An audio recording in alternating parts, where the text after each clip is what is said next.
Superbike. 4 As du pilotage. Louis Rossi, vainqueur du Grand Prix de France Moto 3 cette saison. Mike Di Meglio, champion du monde 125 en 2008.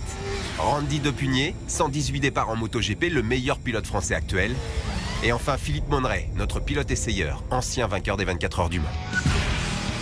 Entre les motos japonaises qui trustent les victoires en compétition et les européennes qui font un retour en force, quelle est la machine la plus rapide? En course pour le premier run, les 4 motos japonaises en version libre. La Kawasaki ZX-10R, la Suzuki GSX-R 1000, la Honda 1000 CBR et la Yamaha R1. Par tirage au sort, Louis Rossi se retrouve sur la Kawasaki, Mike Di Meglio sur la Suzuki, Randy Depugné sur la Yamaha et Philippe Monneray sur la Honda.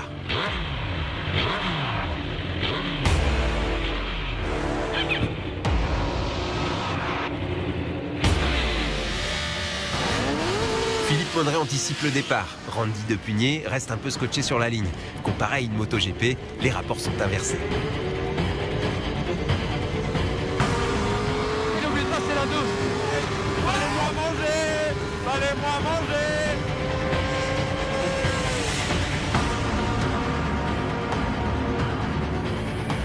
Réglementation oblige, le compteur est bloqué à 299. Mais la Kawasaki avec Louis Rossi à son guidon atteint les 300 km/h et l'emporte assez nettement devant Mike Di Meglio sur la Suzuki. Honda et Yamaha sont en retrait.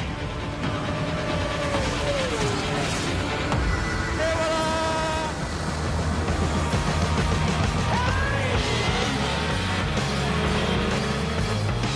La Honda, elle est pas trop mal, mais elle est inférieure. Bon Randy, qu'est-ce qui s'est passé? Ah, je pense que t'es un peu trop lourd. Ouais, ça doit être ça, ouais. Tu commences à te faire vieux aussi. Bon, Randy, ce départ moyen quand même avec la gamme. Vous êtes tous partis, vous m'avez laissé sur place. J'ai raté une vitesse, donc vous êtes tous partis. Bon, après... Alors Louis t'as gagné avec la Kawa. Ouais, elle est plutôt pas mal, elle marche bien, puis un bon départ avec ça.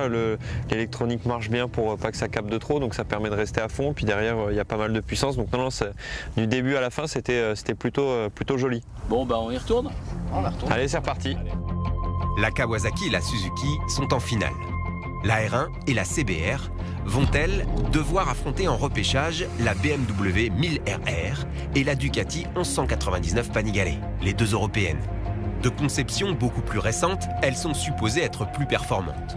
Est-ce que cela se vérifie en piste? À voir maintenant.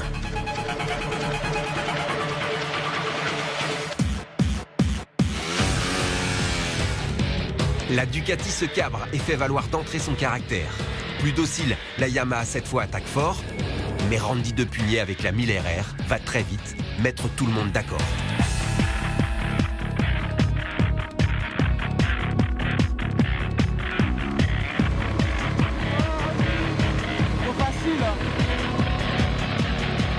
Derrière, la Ducati reprend l'avantage d'un rien sur la Yamaha. 300 km/h tout rond, la BMW s'impose à une vitesse similaire à la Kawasaki.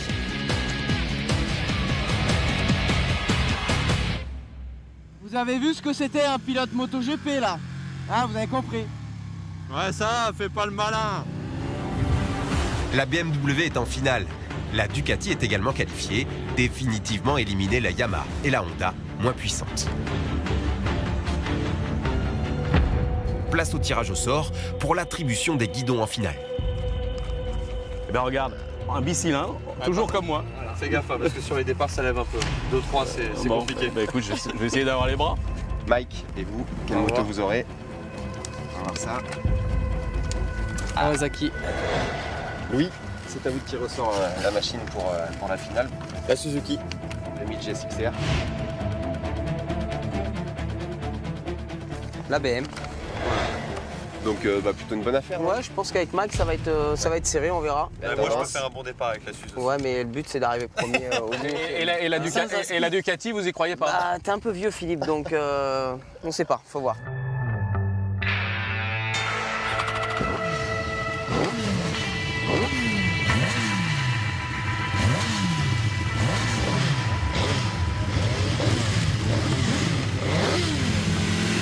machines européennes contre 2 japonaises, c'est la finale rêvée.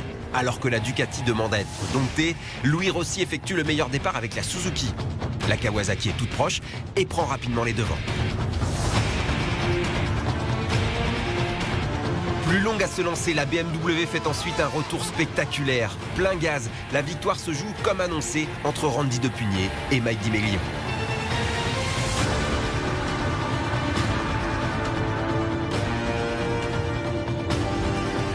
Jusqu'à la ligne, la ZX10R chronométrée à 301 km/h résiste et s'impose d'une roue.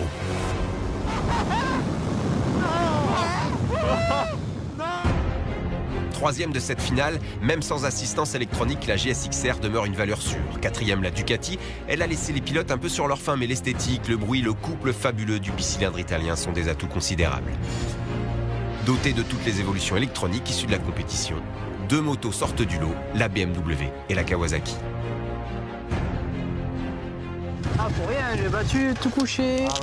Moi, je pense que la moto, elle tire trop court, ce qui fait que l'avantage qu'il a eu au début, il l'a gardé. Mais ils sont vraiment très proches, les deux là. 2 machines aux performances très proches, comme les pilotes lorsqu'il s'agit de faire quelques burns et célébrer en fumée ce nouveau défi.